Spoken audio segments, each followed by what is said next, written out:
بسم الله الرحمن الرحيم. الحمد لله رب العالمين. اللهم صل وسلم وبارك على محمد وعلى آل محمد.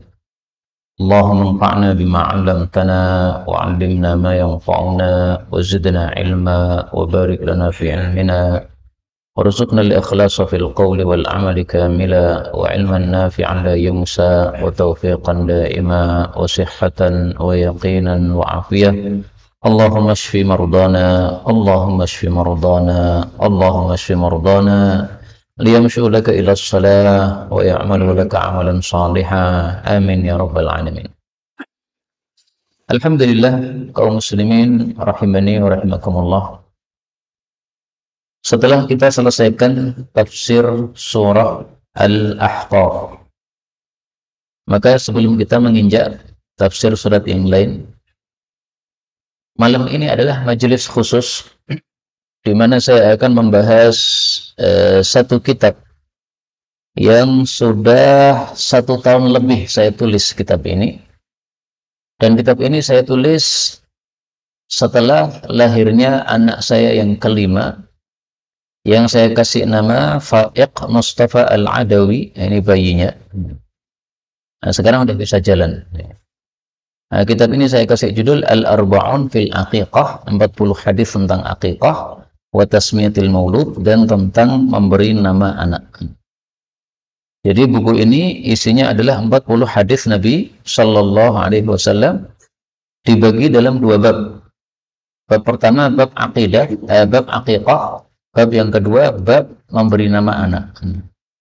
Maka di sini al-babul awal an-nasikah wa hiya al-aqiqah. Bab yang pertama adalah nasikah. Nasikah nama lain dari aqiqah. Nama nasikah ini lebih afdal daripada nama aqiqah. Tetapi nama aqiqah lebih populer daripada nama nasikah. Sama dengan istilah mukjizat dengan istilah ayat. Itu istilah yang syar'i adalah istilah ayat.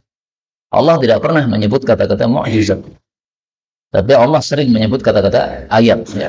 Kami utus para nabi dengan ayat, kami utus para rasul membawa ayat, maksudnya mukjizat. Nah, maka kadang-kadang istilah yang lebih utama itu kalah populer dengan istilah yang kurang utama, meskipun sama-sama diperbolehkan. Hadis yang pertama, Rasulullah Shallallahu Alaihi Wasallam bersabda, "Man wulida lahu waladun fa ahabba an yansuka anhu falyansuk anil ghulami syatani mukafiatani wa anil jariyati syatun." Hadis ini menunjukkan 2 hal. Pertama, bahwasanya orang yang dianugerahi anak oleh Allah, maka fa ahabba an yansuk. Kalau dia ingin untuk akikah, maka silahkan akikah. Nah, kata-kata ingin akikah menunjukkan bahwa akikah hukumnya tidak wajib. Karena kalau tidak wajib, tidak diungkapkan dengan kata-kata ingin. Nah, misalnya nih, siapa yang ingin sholat duhur silahkan. Nah, nggak begitu. Sholat duhur wajib, harus sholat duhur. Sehingga hukum akikah hukumnya adalah apa? Sunnah. Kemudian yang kedua, di sini Nabi mengatakan fal yansuk, hendaklah dia melakukan nasikah. Nah, inilah dalilnya bahwasanya istilah nasikah lebih utama daripada istilah aqiqah. Karena lafal Nabi adalah nasikah. Nasikah artinya apa? Sesuatu yang disembelih. Nasaka yang suku menyembelih. Nasikah sesuatu yang disembelih. Kemudian hadis yang kedua, Rasulullah Shallallahu Alaihi Wasallam bersabda, "Kullu ghulamin rahinatun bi'aqiqatih tudbahu anhu yawm as-sabi' wa yuhlaqu ra'suhu wa yudamma." Dalam hadis ini ada 2 pembahasan. Pembahasan pertama, yang disunnahkan pada hari ke-7 kelahiran bayi, itu adalah 3 hal. Yang pertama, tuzbah, disembelihkan nasikah. Yang kedua, yuhlaq, digundul rambutnya. Yang ketiga, berdasarkan hadis yang lain, dikasih nama. Tapi ini semuanya adalah sunnah. Artinya tidak harus 3-3-nya ini pada hari ke-7. Seandainya panjenengan punya anak hari Ahad, maka hari Senin langsung dikasih nama, silahkan. Panjenengan misalnya lahirnya hari Ahad, berarti akikahnya adalah besok hari Sabtu. 7 hari kan? Tapi seandainya hari Sabtu panjenengan nggak bisa karena mau safar, maka panjenengan akikahnya dimajukan hari Jumat, silahkan. Atau sebaliknya, antum mundurkan akikahnya hari Ahad karena longgarnya hari Ahad, silahkan, nggak ada masalah. Demikian juga digundul kepalanya, ini adalah apa? Tidak wajib. Kemudian pembahasan kedua, dalam hadis ini disebutkan wayudamma, si bayi juga dikasih darah. Maksudnya setelah kita menyembelih korban akikah, maka darahnya kambing tadi dioleskan pada kepalanya bayi. Tapi ini adalah hadis yang salah. Karena itu Imam Abu Dawud yang meriwayatkan mengatakan wa hadza wahmun. Ini hadisnya salah, ini perawinya salah. Semestinya Nabi tidak mengatakan yudamma, tetapi dalnya diganti sin, yusamma. Yusamma yaitu apa? Dikasih nama. Jadi hati-hati, dalam bahasa Arab beda satu huruf sudah mengubah makna. Bayi dikasih nama hari ke-7, bukan dikasih darah.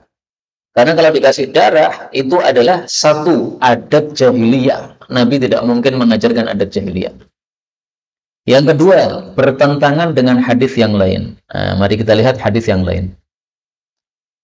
Bahwasanya kami dulu di masa jahiliyah, kalau ada seseorang punya anak, maka dia sembelih kambing, kemudian kepalanya si bayi dilotehi dengan darah kambing akikah. Ketika sudah datang Islam, maka kami pun menyembelih kambing, dan kami gundul kepala si bayi, dan kami olesi dengan minyak za'faron. Hadits riwayat Abu Dawud. Maka sunnahnya adalah bukan kepalanya diolesi darah, tapi diolesi parfum atau minyak wangi za'faron. Minyak wangi za'faron adalah minyak wangi yang warnanya kuning, sehingga kalau dioleskan pada kepala akan ada bekasnya kuning di kepalanya. Sehingga bayi pada hari ke-8 pada hari ke-7 ini, ketika orang-orang pada datang untuk makan akikahnya, kalau diundang, maka melihat bayinya cakep. Sudah dibersihkan rambutnya, kemudian dilotahi warna kuning pada bagian kepalanya, sehingga kelihatan cerah, cakep.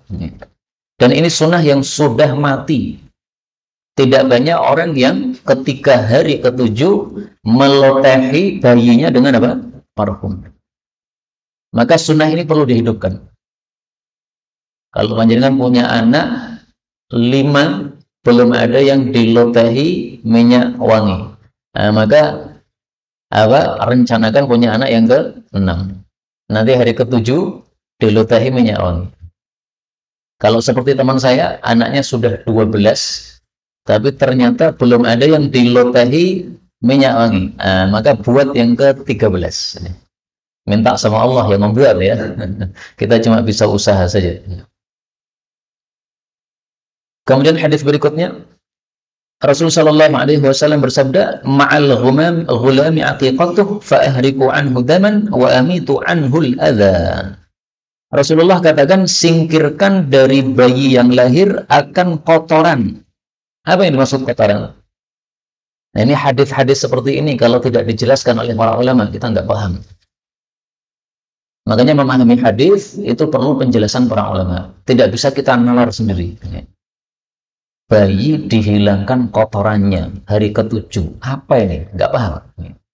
Nah, maka dijelaskan oleh para ulama ahli hadis, maksudnya disingkirkan rambutnya. Jadi digundul. Maka hadis ini ditafsiri dengan hadis sebelumnya tadi, digundul. Dan gundul ini hukumnya berlaku untuk bayi laki-laki maupun bayi perempuan, sama saja. Kalau katanya perempuan nggak boleh gundul, perempuan tidak boleh gundul itu kalau sudah dewasa atau sudah kelihatan ya, ini perempuan, ini laki-laki.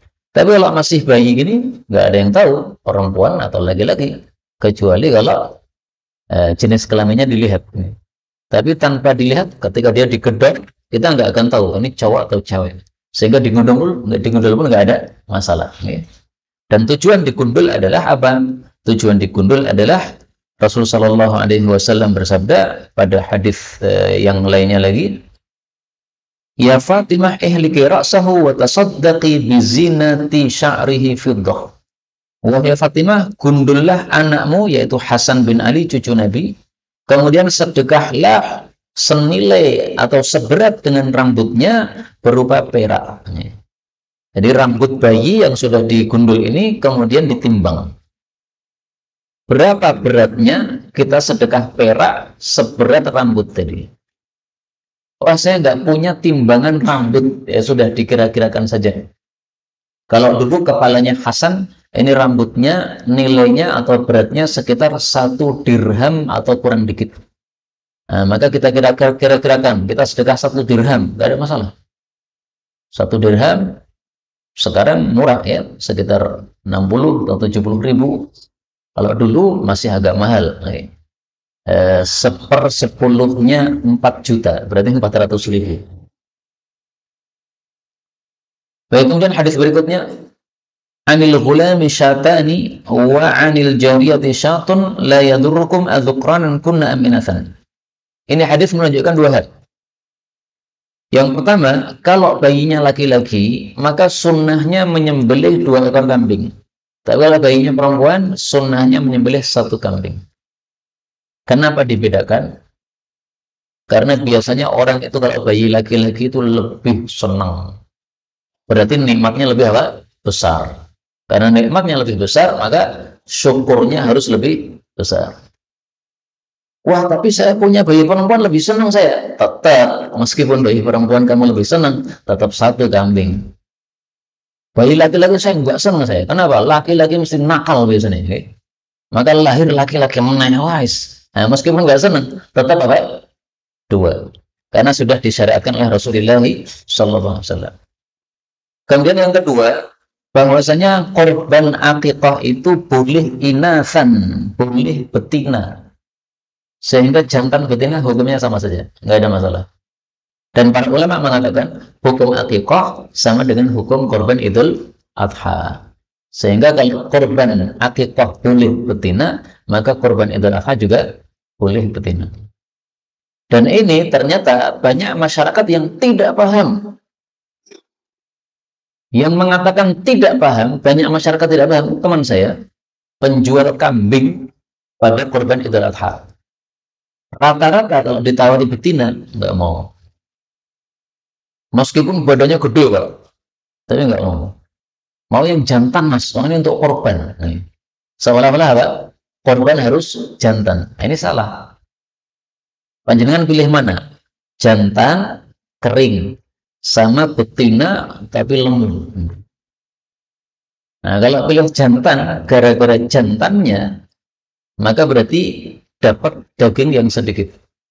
Tapi kalau pilih betinanya karena gemuknya, dagingnya lebih banyak, manfaatnya lebih besar insyaallah ta'ala. Bagi-bagi ke masyarakat lebih banyak. Kemudian hadis berikutnya, aqa anil Hasan wal Husain kabshan. Rasulullah mengakikahi cucunya masing-masing 1 ekor kambing. Padahal cucunya laki-laki. Maka ini menunjukkan 2 hal. Yang pertama, bahwasanya korban akikah tidak harus yang berkorban adalah bapaknya. Boleh kakeknya, boleh neneknya, siapapun boleh. Bahkan seandainya saya punya tetangga miskin nggak bisa akikah. Kemudian saya sukarela, udahlah, daripada kamu nggak akikah, kamu anakmu sudah 12 tapi nggak ada yang tidak akikahi, saya akikahi aja lah yang anak ini. Nah, boleh, saya akikahi. Atau saya berikan dia duit nih, saya kasih duit supaya antum bisa akikah. Nggak ada masalah. Yang kedua, hadis ini menunjukkan bahwa korban akikah untuk bayi laki-laki tidak harus apa? 2. Karena Rasulullah ternyata malah kabshan, 1 ekor kambing. Berarti korban akikah itu 1 hukumnya sunnah. Kemudian kalau laki-laki itu disunnahkan 2, itu pun juga sunnah lagi. Sehingga seandainya kita korban cuma 1 ekor, silahkan, nggak ada masalah. Dan ini juga banyak masyarakat nggak paham. Dikiranya harus 2. Sehingga kalau nggak bisa 2, ngutang-ngutang. Nggak perlu ngutang. Duitnya adanya berapa? 1 juta. Ya sudah, beli 1, nggak ada masalah. Nggak perlu ngutang. Tapi seandainya ngutang gimana? Ya boleh.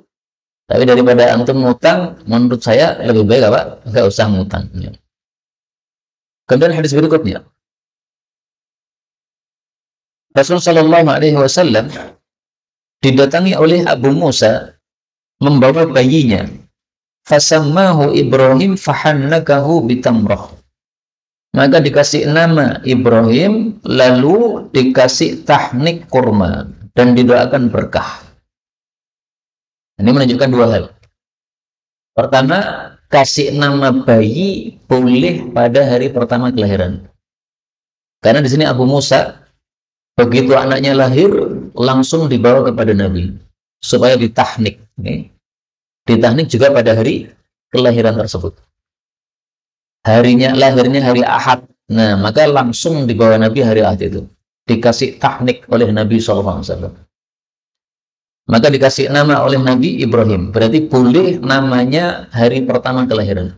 Maka saya katakan tadi, hari ke-7 sebagai penamaan ini tidak wajib. Dan tampaknya orang-orang sekarang ini rata-rata ngasih nama sebelum hari ke-7. Buktinya pesan akikah sama orang. Nah, yang buatkan akikah tanya, namanya siapa Pak? Nanti saya tulis. Padahal tanyanya ya pasti hari kedua atau hari ketiga. Nah, karena dia akan mencetak tersebut. Kalau kita katakan, nanti Pak, namanya hari ke-7 saja. Nah, telat nanti. Akikahnya sudah dibuatkan, namanya belum. Telat. Maka nggak ada masalah seperti itu.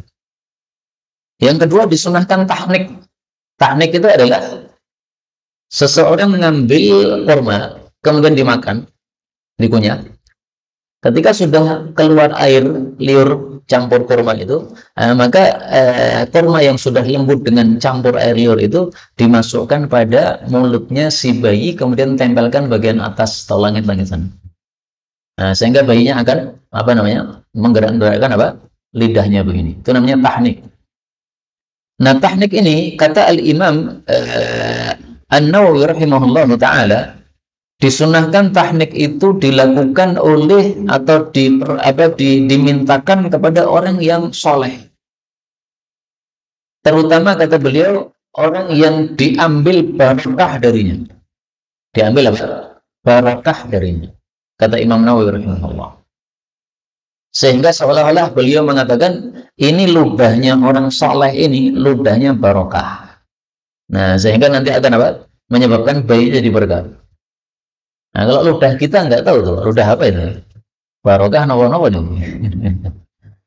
Nah, tapi menurut saya begini. Para ulama berselisih pendapat. Ada yang mengatakan yang diambil barokah cuma Nabi SAW. Selain Nabi tidak diambil barokah. Berarti perkataan Imam Nawawi tadi, itu maksudnya adalah diambil barokah dari doanya Pak tersebut, Pak Kiai tersebut. Kita bawa bayi kita kepada Kiai yang terkenal soleh. Kemudian minta tolong, Pak Kiai ini tolong ditahnik. Nah, kita minta doa.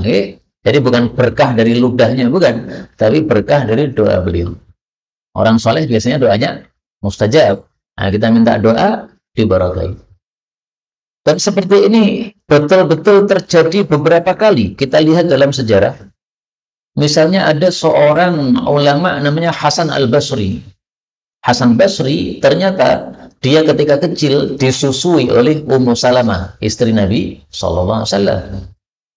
Ada lagi seorang ulama terkenal dari kalangan tabi'in, saya lupa namanya, tapi ketika kecil dibawa kepada Ummu Salamah juga. Kemudian Ummu Salamah usap-usap kepalanya si bayi tadi sambil mendoakan. Akhirnya ketika besar sudah menjadi ulama terkenal di kalangan tabi'in. Nah, maka minta doa dari para ulama untuk bayi kita, termasuk sesuatu yang sangat baik. Karena doa kita mungkin nilainya biasa, tapi doanya para ulama nilainya tingkat tinggi. Kemudian hadis berikutnya, ini hadis agak unik ini. Ini bicara tentang akikah, tetapi tiba-tiba saya tampilkan hadis nomor 9, ini tentang salat Id. Nah, perhatikan supaya panjenengan paham. Nabi keluar pada salat Id, lalu salat Id 2 rakaat tanpa salat sebelumnya dan tanpa salat setelahnya. Lalu beliau datang kepada para jamaah wanita disertai oleh Sayyidina Bilal. Lalu Nabi memberikan nasihat kepada para jamaah wanita dan menyuruh mereka untuk sedekah. Maka para wanita pun melemparkan al-qulba. Al-qulba itu gelang, wal khursa dan anting-anting. Hadis riwayat Bukhari. Apa kaitannya hadis ini dengan akikah? Ini sholat id ini, tidak ada kaitannya dengan akikah. Nah, perhatikan kata-kata anting-anting. Anting-anting berarti perempuan itu memakai apa? Anting-anting sebagai perhiasan. Anting-anting biasanya dipasangkan ketika anak masih kecil. Ini kaitannya dengan akikah. Maka seandainya pada hari akikah sekaligus dipasangi anting-anting, gimana? Silahkan. Memang masalah anting-anting ini diperselisihkan oleh para ulama. Imam Ghazali mengatakan tidak boleh melubangi cuping telinga bayi karena ini adalah kezaliman. Apa salahnya cuping dia? Kamu coblos kemudian apa? Ditancepi apa? Anting-anting. Apa enggak sakit itu cuping telinga ditancepi apa? Anting-anting. Coba cupingmu kamu tancepi paku, sakit enggak? Sakit kan? Nah, berarti enggak boleh, dolim. Nah, maka bapak kata beliau dolim kalau ngasih anting-anting pada bayi perempuan. Tetapi kita perhatikan dalam hadis ini, para jamaah wanita melemparkan anting-anting, berarti mereka pakai. Dan ternyata Rasulullah tidak pernah melarang sama sekali. Allah juga tahu, Allah di atas langit tahu, ini orang-orang ini mereka pada ngasih anting-anting untuk bayi-bayi mereka. Allah nggak pernah turunkan ayat Quran, jangan kasih anting-anting, nggak pernah. Maka kata Al-Imam Ibn Al-Qayyim, ketika para wanita di masa Nabi melemparkan anting-anting, menunjukkan bahwa mereka pakai anting-anting, dan cukup itu sebagai dalil bolehnya hal tersebut, karena Allah mengetahui dan Rasulullah mengetahui perbuatan para manusia, tetapi tidak pernah melarang sama sekali. Adapun Imam Ahmad, beliau memakruhkan memasang melubangi telinga cuping telinga bayi fi haqqis sabi, apabila bayinya itu bayi laki-laki. Nah, kalau ini jelas lah, bayi laki-laki ngapain dilubangi? Untuk apa? Nggak perlu. Tapi kalau bayi perempuan, memang sudah sewajarnya dikasih anting-anting. Maka dalil kita adalah pertama, Allah Rasul tidak pernah melarang, sementara orang-orang melakukan. Berarti menunjukkan boleh. Yang kedua, kalau itu dianggap dolim, karena itu sakit, maka ketahuilah bahwa kezaliman itu hanya sangat sedikit saja. Karena dia masih kecil dan lebih lembut itu cupingnya, sehingga tidak sakit seperti kalau sakitnya pas kita udah gede begini. Terus sakitnya yang dia alami yang sebentar itu sudah terganti dengan perhiasan yang menyenangkan dia ketika dia besar. Bahkan kalau ada anak perempuan nggak pakai anting-anting, melihat teman-temannya pakai anting-anting, mungkin dia merasa susah. Kenapa ibu saya nggak ngasih saya anting-anting? Malah marah sama ibunya. Loh bu, teman-teman saya semuanya pakai, kenapa saya nggak pakai? Nah, maka malah susah dia. Berarti menunjukkan hal tersebut diperbolehkan insyaallah ta'ala. Kemudian hadis berikutnya diriwayatkan oleh Musa bin Ali, dia mengatakan, bapakku yaitu Ali mengatakan, sesungguhnya Nabi Ibrahim disuruh oleh Allah untuk khitan pada usia 80 tahun. Maka beliau pun berkhitan menggunakan kapak. Kemudian beliau merasa kesakitan, maka doa kepada Allah, ya Allah sakit. Maka Allah memberikan wahyu, lah kamu sih tergesa-gesa sebelum saya suruhkan dengan alat sesuatu yang saya sebutkan, malah kamu ambil kapak. Jadi Allah nggak menyuruhkan kapak, tiba-tiba beliau pengen cepat-cepat, maka apa? Ditarik kapak. Masya Allah. Maka beliau menjawab, ya Allah, saya tidak senang kalau saya menunda-nunda perintahmu, maka segera saya lakukan. Kemudian Nabi Ismail, putranya Nabi Ibrahim, dikhitan pada usia 13 tahun. Kemudian Nabi Ishak, adiknya Nabi Ismail, dikhitan pada usia 7 hari. Nah, makanya para ulama mengatakan khitan itu untuk anak kecil wajib ketika dia sudah balik. Tetapi ketika belum balik lebih utama. Belum wajib ketika belum balik. Kalau sudah balik baru apa? Wajib. Belum balik belum wajib. Tapi lebih utama. Kenapa lebih utama? Kata mereka lebih lentur atau lebih mudah untuk sembuh. Wallahu a'lam. Kalau menurut saya, wallahu a'lam, dari apa yang saya amati, untuk anak kecil lebih susah, Pak. Saya pernah ada kerabat gitu, anaknya masih usia 7 hari, dikhitankan. Terus saya tanya, sembuhnya berapa hari? Sembuhnya 2 pekan. Wah, kesuwen itu. Anak saya belum SD, usia TK, saya khitankan. Nah, kira-kira 1 pekan sudah selesai. Maka kalau 2 pekan itu Pak, terlalu lama. Bahkan ada yang 3 hari sudah selesai, ada yang 4 hari sudah selesai. Maka wallahu a'lam ya, kalau usia 7 hari dianggap ini lebih utama, mungkin perlu ditinjau ulang. Adapun hadis ini tadi adalah hadisnya bukan dari sabda Rasulullah sallallahu alaihi wasallam. Sudah selesai bab tentang akikah, sekarang kita masuk pada bab tentang memberi nama. Hadis yang ke-11, Rasulullah sallallahu alaihi wasallam bersabda, "Sammi ibnaka Abdurrahman." Berilah nama untuk anakmu dengan nama Abdurrahman. Jadi termasuk nama pilihan Nabi Muhammad SAW adalah dikasih nama Abdurrahman. Bahkan Rasulullah bersabda, nama paling dicintai oleh Allah itu ada 2. 1 Abdullah, 2 Abdurrahman.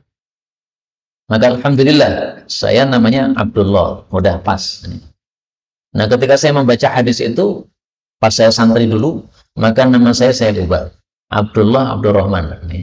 Kan semuanya diambil nih. Abdullah Abdurrahman. Ya nggak pakai seperti itu. Jadi nambahi nama untuk nama kita sendiri setelah punya nama dari bapak, nggak ada masalah. Rasulullah pernah mengatakan asmihil mungzir. Berilah nama anakmu Al-Mungzir. Jadi boleh ngasih nama anak dengan tambahan al di depan. Al-Mungzir, Al-Rafiq, Al-Hadi. Silakan, nggak ada masalah. Yang tidak boleh adalah Allah, nggak boleh. Atau Al-Rahman, nggak boleh. Atau Al-Rabb, nggak boleh. Ini 3 khusus Allah Subhanahu wa Ta'ala. Kemudian pada hadis berikutnya ada seorang sahabat Nabi namanya Muti'. Muti' ini artinya orang yang taat. Sejarahnya Muti' ini dulu awalnya dia kafir, kemudian masuk Islam. Ketika masuk Islam ditanya oleh Nabi, namamu siapa? Nama saya Asi, orang yang ahli maksiat. Maka Rasulullah mengatakan enggak, namamu Muti', orang yang taat kepada Allah. Maka dari sini kita ambil pelajaran, hendaklah nama itu yang maknanya bagus. Kenapa? Karena nama, kata para ulama, ada pengaruhnya terhadap yang punya nama. Kalau dia dikasih nama orang yang ahli maksiat, nanti betul-betul ahli maksiat. Kalau dikasih nama Muti', insya Allah, dia akan terbantu untuk menjadi taat kepada Allah. Karena mungkin ketika dia mau maksiat, dia mikir, nama saya aja Muti', kenapa saya maksiat? Nah, akhirnya berhenti. Tapi kalau dia mau maksiat, terus teringat nama saya, memang nama saya Asy kok, ya sudah, maksiat sekalian aja. Karena itu kasih nama harus tahu artinya, ya. Jangan sampai kasih nama tanpa mengetahui artinya, khawatir nanti artinya sesuatu yang tidak bagus. Rasulullah SAW juga mengatakan, anta sahlun. Namamu adalah Sahli. Sahli itu artinya mudah. Ini kasusnya gara-gara seorang sahabat Nabi ditanya, namamu siapa? Hazan. Hazan itu artinya terjal, susah. Nah, maka Nabi katakan, enggak, namamu mudah. Maka dia enggak terima. Ya Rasulullah, nama Hazan dari bapak saya enggak mau ngubah. Nah, maka cucunya mengatakan, sejak hari itu selalu kita dapat susah terus dalam hidup kita. Kenapa? Karena namanya tidak mau diubah oleh Rasulullah SAW. Nah, sehingga nama kalau tidak bagus hendaklah diubah. Bukan berarti kita tidak menghormati orang tua kita, bukan. Tapi supaya kita tidak punya pengaruh yang jelek dari nama tersebut. Kemudian di sini Imam Abu Dawud memberikan contoh nama-nama jelek yang oleh Nabi diubah. Ada Al-Asi, orang yang maksiat. Ada Al-Aziz, ada Atalah. Ada sahabat Nabi bernama Syaitan, diubah juga oleh Nabi. Ada yang namanya Hurab, gagak hitam. Ada yang namanya Syihab, obor. Semuanya oleh Nabi diganti dengan nama Hisham. Ada seorang sahabat Nabi bernama Harbun, perang. Oleh Nabi diganti Salman, yaitu damai. Ada yang namanya sahabat Nabi Muttaji, orang yang suka tidur, maka oleh Nabi diganti Al-Munba'ith, orang yang bangkit. Ada satu tempat namanya Afirah, Afirah itu tandus, maka oleh Nabi dikasih nama Khadirah, yang subur. Ada satu lereng disebut lereng kesesatan, maka oleh Nabi disebut Sya'bal Huda, lereng hidayah. Kemudian ada kabilah namanya kabilah anak-anak zina, maka oleh Nabi diganti Bani Rishdah, kabilah orang-orang baik. Kemudian ada kabilah lagi namanya Mughwiyah, orang-orang yang menyesatkan, maka oleh Nabi diganti Bani Rishdah, orang-orang yang memberikan petunjuk. Nah, ini contoh-contoh yang sangat banyak menunjukkan bahwa nama-nama jelek hendaklah apa? Diganti. Jadi mengganti nama jelek itu termasuk sunnah baginda Rasulullah SAW. Ada seseorang namanya Ribut, nah itu nanti akan ribut betul. Dia masuk sekolah dimanapun mesti padu ya. Kenapa? Namanya Ribut. Nah itu yang salah yang ngasih nama. Kenapa kamu kasih nama Ribut? Ini betul nggak ada, Pak? Oh, saya pernah tahu nggak ya? Panggil anaknya Ribut. Saya tanya loh, memang kenapa dipanggil Ribut? Memang itu namanya Pak? Masya Allah. Kok ya tegel men wong tuane gitu loh. Ngasih nama Ribut iki karo ini.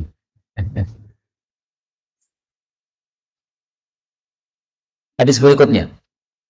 Rasulullah Shallallahu Alaihi Wasallam melihat di rumah Zubair ada lampu. Maka Nabi mengatakan, wahai Aisyah, saya yakin itu Asma sudah melahirkan. Kok ada lampu menyala? Maka pesankan jangan dikasih nama sampai saya yang ngasih nama. Akhirnya dikasih nama Abdullah dan ditahnik oleh Nabi SAW dengan kurma. Nah, jadi nama Abdullah ini termasuk nama yang favorit bagi Rasulullah SAW. Maka kalau bisa ya, kalau kita punya keluarga, itu salah satunya bernama apa? Abdullah. Ini nama favorit Rasulullah SAW. Wah, Abdullah itu sudah banyak. Nah, silahkan ditambahi Abdullah al apa nih supaya berbeda. Karena kalau biasanya namanya siapa? Abdullah. Abdullah siapa? Biasanya gitu. Nih. Termasuk nama saya kan Abdullah. Saya kalau kenalan namanya siapa? Abdullah. Abdullah siapa? Gitu. Abdullah siapa? Abdullah sudah nama Pak. Udah Abdullah Solo lah, gampang. Nih. Padahal orang Solo namanya Abdullah juga banyak. Kemudian Zainab putrinya Ummi Salamah. Berarti anak tiri Nabi. Dulu namanya adalah Barrah. Kemudian oleh Nabi diganti, namamu Zainab sajalah. Kenapa nama Barrah oleh Nabi diganti? Padahal Barrah itu artinya baik. Barrah, wanita yang baik. Kenapa diganti? Imam Zahabi menjelaskan bahwa nama Barrah ini diganti oleh Nabi karena dikhawatirkan termasuk sok suci. Ini aku orang baik. Sehingga apa namanya orang-orang yang lain itu di bawah saya khawatir begitu. Wallahu a'lam bishawab. Kalau saya pribadi, nama-nama yang maknanya baik, apabila niatan kita bukan untuk sok suci, nggak ada masalah. Karena banyak nama-nama yang dipilih oleh Nabi, maknanya baik. Seperti misalnya Al-Munzir. Seperti tadi, ya. Kemudian juga Abdullah, nama-nama maknanya baik. Sehingga tujuannya memberi nama tadi hanyalah sebagai harapan kita atau doa dari kita orang tua untuk anak kita supaya menjadi seperti nama tadi. Maka tidak ada masalah kalau niatannya seperti itu, insyaallah ta'ala. Ada seorang sahabat Nabi masuk Islam, awalnya dia Yahudi. Maka oleh Nabi namanya diganti Abdullah bin Salam. Asalnya dulu bukan Abdullah. Asalnya siapa? Dia nggak mau sebut namanya. Kemudian Rasulullah Shallallahu Alaihi Wasallam pernah didatangkan kepada beliau anaknya Abu Talhah. Abu Talhah ini ceritanya terkenal. Dia safar jauh, kemudian istrinya merawat anaknya yang sedang sakit. Anaknya masih kecil. Nah, begitu pulang dari safar, kemudian tanya, gimana kondisi anak? Oh, sudah tenang, alhamdulillah. Ternyata tenang itu maksudnya mati, Pak. Tapi karena dia pulang dari safar, dia nggak mau bilang mati. Karena kalau pulang dari safar sudah lelah, dibilangin mati, tambah sakit nanti. Akhirnya dia berdandan seperti biasa, menyambut suaminya yang sudah lama safar. Akhirnya malam itu hubungan intim. Setelah selesai, sudah lelahnya habis, kemudian dia tidak langsung ngasih tahu, tapi tanya dulu. Mas, seandainya ada orang minjemi barang, kemudian diminta lagi oleh yang minjemi tadi, gimana? Ya dikembalikan. Nah, maka kalau begitu, panjenengan sabar saja, karena anak yang ditinggal sakit itu sudah tenang sekali, itu sudah dikafani. Nah, maka tenangnya maksudnya apa? Sudah mati. Tinggal siap besok dikuburkan. Nah, dia kagetnya bukan main. Ya Allah, anak mati malah kita hubungan. Maka datang kepada Nabi subuh-subuh, sholat subuh seperti biasa, kemudian cerita, ya Rasulullah, tadi malam saya gini-gini sama istri saya, ternyata anak sudah mati. Maka Rasulullah mengatakan, mudah-mudahan hubungan kalian malam tadi diberkahi oleh Allah. Nah, akhirnya muncul bayi ini. Bayi ini kemudian dibawa kepada Nabi, dikasih nama siapa? Abdullah. Doa Nabi, mudah-mudahan hubunganmu diberkahi oleh Allah, dikabulkan oleh Allah. Abdullah ini akhirnya punya 10 anak, semuanya hafid Quran. Ini berkat dari doa Rasulullah SAW. 10 anak, Pak. Hafid Quran semuanya. Coba kalau 10 anak, satu hafid itu agak wajar, ya. Tapi 10 anak, semuanya hafid. Bayangkan ya. Ini kalau bukan dari berkat doa Rasulullah SAW, ini tambahnya apa? Sangat susah. Kemudian Rasulullah SAW pernah suatu hari bercerita, tadi malam saya dikaruniai seorang anak, maka saya kasih nama dengan nama bapak saya, yaitu Ibrahim. Nah, ini menunjukkan dua hal. Pertama, bolehnya kasih nama anak dengan nama para nabi. Ibrahim termasuk nama nabi. Yang makruh adalah kasih nama anak dengan nama-nama surat atau nama-nama malaikat. Anak dikasih nama Jibril oleh malaikat apa? Oleh para ulama dianggap apa? Makruh.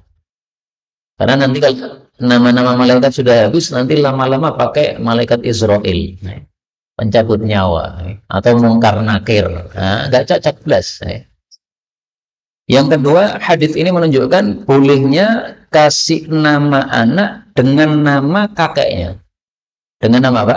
Kakeknya. Nabi Muhammad itu keturunan Nabi Ibrahim.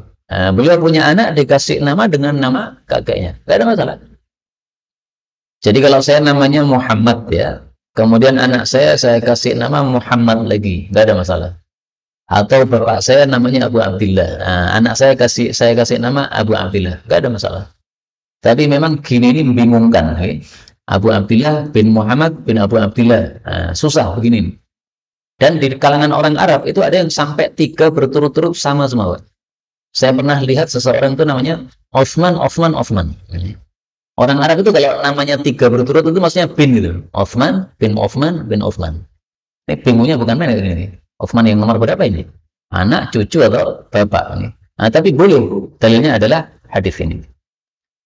Baiklah, kaum muslimin rahimani rahimakumullah. Ini baru 20 hadis yang saya bacakan. Sementara masih ada 20 hadis lagi.